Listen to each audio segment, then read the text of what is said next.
किसान साथियों राम राम। आशा करता हूँ आप सब ठीक ठाक होंगे। साथियों आज हम चर्चा करेंगे नरमा, मूंगफली और ग्वार के ऊपर कि इन फसलों के अंदर कितना फायदा है और कितना नुकसान है।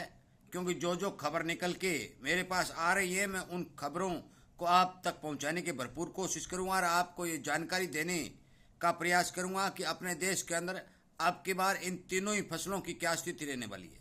साथियों मूंग और मोट के ऊपर एक अलग से वीडियो बनाया जाएगा, क्योंकि पांचों फसलों के ऊपर यदि चर्चा की जाती है तो आप मान के चलो कि वीडियो लंबा हो जाता है, जिसके कारण आज हम तीन फसलों पर चर्चा करेंगे।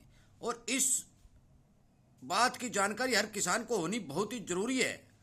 मैं सोचता हूं कि हर किसान को अपने देश की जितनी भी पैदावार है उसका पता होना चाहिए, ताकि उन बातों से आगे आने वाले समय में भाव के ऊपर अंदाजा लगाया जा सकता है। जिस तरह मैंने पहले सरसों के अंदर वीडियो बनाया था और मैंने आपको बताया था कि सरसों की आमदनी अब की बार कम होगी और उस आमदनी कम का असर जो मौके पर आपको दिखाई दे रहा है, मैंने कहा था कि एमएसपी से नीचे सरसों के भाव नहीं रहेंगे। तो काफ़ी दिनों से किसानों को ठीक भाव जो एमएसपी से 150 ऊपर ही मिल रहे हैं, बाकी एमएसपी से नीचे सरसों के भाव नहीं मिल रहे हैं। इसलिए जो आमदनी और पैदावार का जो आंकलन या अनुमान लगाया जाता है वो हर किसान को इस बात का पता होना चाहिए, ताकि वो इस बारे विचार कर सके। साथियों इसी तरह की जानकारी मैं इस चैनल के ऊपर किसानों को जागरूक और सावधान करने के लिए लगातार अपडेट कर रहा हूँ। दूर दूर से किसानों से बात करके उनसे विचार विमर्श करके वीडियो के माध्यम से आप तक मोटी मोटी बातें पहुंचा रहा हूं, क्योंकि पूरी की पूरी जो बातें होती हैं वो सारी आप तक नहीं पहुंचाई जा सकती, क्योंकि वीडियो लंबा हो जाता है। इसलिए कृपया करके इसी तरह की जानकारी आपको मिलती रहे, इस बात के इच्छुक है तो आप इसको चैनल को सब्सक्राइब कर करके सामने वाली घंटी का बटन दबाकर हर किसान तक शेयर जरूर करें। और लाइक और जो आप कमेंट कर रहे हैं वो बहुत अच्छी बात है कि हर किसान को उस बारे जानकारी मिल रही है और आप अपने एरिया की रिपोर्ट लाइक के हिसाब से कमेंट के हिसाब से दे भी सकते हैं। इसलिए जो मेरे पास रिपोर्ट निकल के आई है वो मैं आप तक शेयर करने जा रहा हूं। आपसे उम्मीद करता हूं कि आप गौर से सुनेंगे। साथियों सबसे पहले हम जिक्र करते हैं नरमा का। आप सभी को पता है कि अब की बार नरमा की बिजाई बहुत ही कम क्षेत्र के अंदर राजस्थान, हरियाणा और पंजाब के अंदर हुई है। मध्य प्रदेश और गुजरात और महाराष्ट्र के अंदर कॉटन की बिजाई जो नरमा की बिजाई जो बढ़ी है। राजस्थान के अंदर तो बिजाई हुई, गर्मी की मार पड़ी, बहुत ज्यादा फसल जल भी गई। अंदर से जो उस बिजाई के समय तेज हवाएं चली उससे बहुत से खेत खाली भी हो गए, जिसके कारण नरमा की फसल को नुकसान हुआ। इसके साथ साथ मैं आपको यह बता दूं कि कम बिजाई के होते हुए भी गुजरात के अंदर अब 10 दिन पहले लगातार से जो बाढ़ जैसे हालात बने, उन हालातों से कॉटन की फसल को नुकसान हुआ है।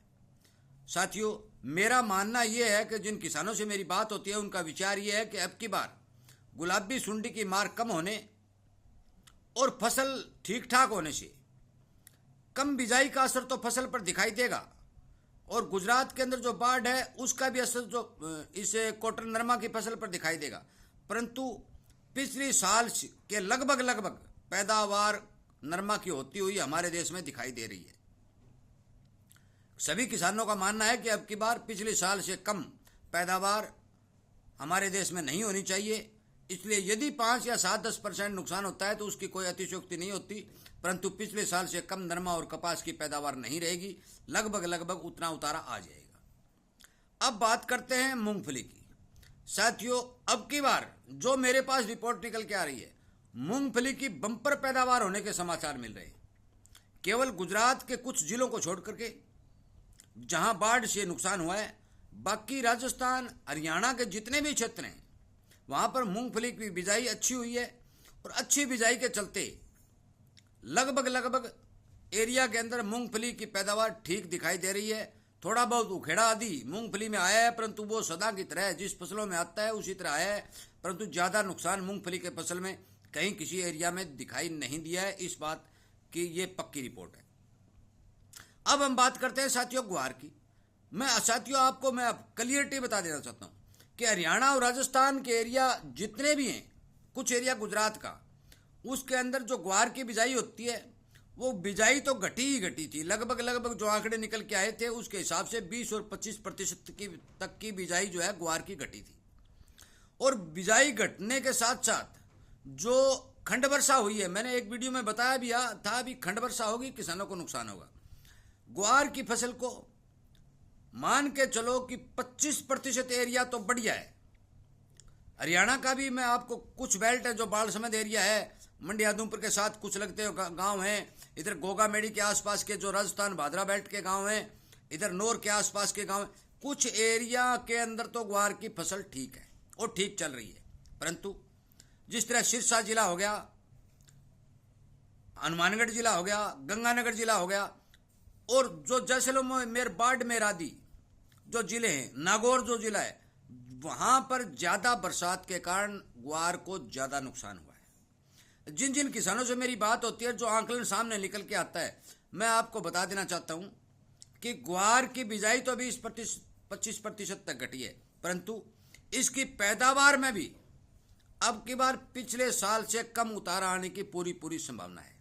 पिछले साल जिन विशेषज्ञों ने जो अनुमान लगाया था भी 55 लाख बोरी ग्वार भारत के अंदर पैदा हुआ है, परंतु अब की बार मुझे ऐसा नहीं लगता कि 50-55 लाख बोरी ग्वार भारत के अंदर पैदा होगा, क्योंकि जहां जहां कम बरसात है वहां वहां ग्वार सफेद होता जा रहा है।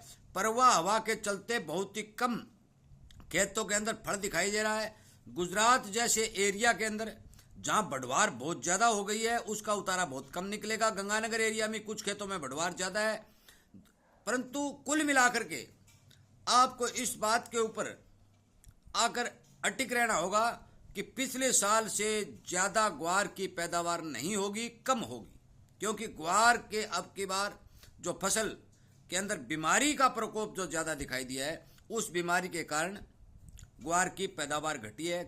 पिछले साल जो नरमा के साथ हुआ था, वो अब की बार ग्वार के साथ हुआ है। साथियों, ये जो सर्वे है, ये किसानों से बात करके अलग अलग एरिया से, चाहे वो गुजरात का एरिया हो, चाहे वो राजस्थान का एरिया हो, चाहे हरियाणा का एरिया हो, चाहे पंजाब के भी कुछ गांव में इक्का दुक्का एकड़ के अंदर ग्वार की बिजाई हुई है, उन किसानों से भी मेरी बात हुई है। सभी जगह से ये रिपोर्ट निकल के आ रही है कि अब की बार पिछले साल जैसा ग्वार दिखाई नहीं दे रहा, जिसके कारण इसके पैदावार के घटने के पूरे अनुमान है। साथियों, कुछ किसान भाई ये भी कहेंगे कि भाव कितना है। देखो, भाव के बारे में मैं आपको बता दूं कि जो भी जिन विशेषज्ञों की राय होती है वो अनुमान के तौर पर बताई जाती है।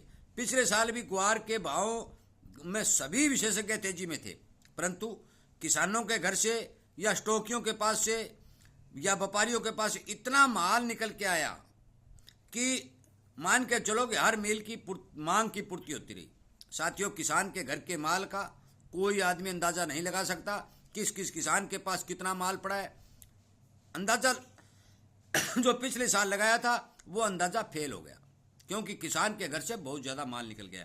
अब किसानों के पास कितना माल पड़ा है वो, और कितना व्यापारियों के पड़ा है, और कितनी मांग और कितनी पैदावार होने की एक पिछले वीडियो में मैंने बताया भी था, और उसी वीडियो के हिसाब से लगातार वही पोजीशन चल रही है कि ग्वार के अंदर अब की बार भारी नुकसान हुआ है, जिसमें कोई दो राय ही नहीं है।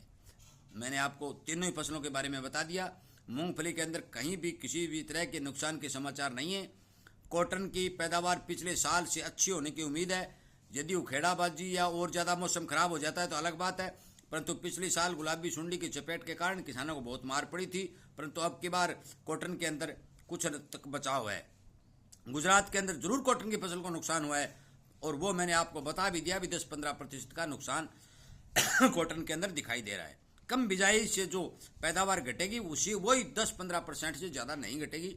इसलिए कृपया करके हर किसान तक इस बात को पहुंचाएं, हर किसान को इस बात की जानकारी दें कि अब की बार इन तीनों ही फसलों की पोजीशन हमारे भारत देश के अंदर मौके पर यह दिखाई दे रही है। आज से 15 दिन के बाद जो इल्ड आएगी, जो ग्वार, मूंगफली, नरमा आदि की चुगाई या कटाई शुरू हो जाएगी, उस समय पूरी पक्की रिपोर्ट आ जाएगी। उतारा कितना निकल रहा है, किस एरिया में क्या हो रहा है, वो सारा का सारा वीडियो के माध्यम से मैं आप तक पूर्ण रूप से खेतों के अंदर जाकर के थ्रेशर वाले आदमियों से बात कर करके पहुंचाने की पूरी कोशिश करूंगा, और आपको ये समझाने की कोशिश करूंगा कि अब की बार मूंगफली और ग्वार का कितना उतार आ रहा है और नरमा का कितना उतार आ रहा है। साथियों, वीडियो सुनने के लिए, वीडियो को शेयर करने के लिए, चैनल के साथ जुड़ करके इन बातों के बारे में जानकारी प्राप्त करने के लिए और लाइक और कमेंट करने के लिए मैं आप सभी किसान भाइयों का तहे दिल से धन्यवाद करता हूं।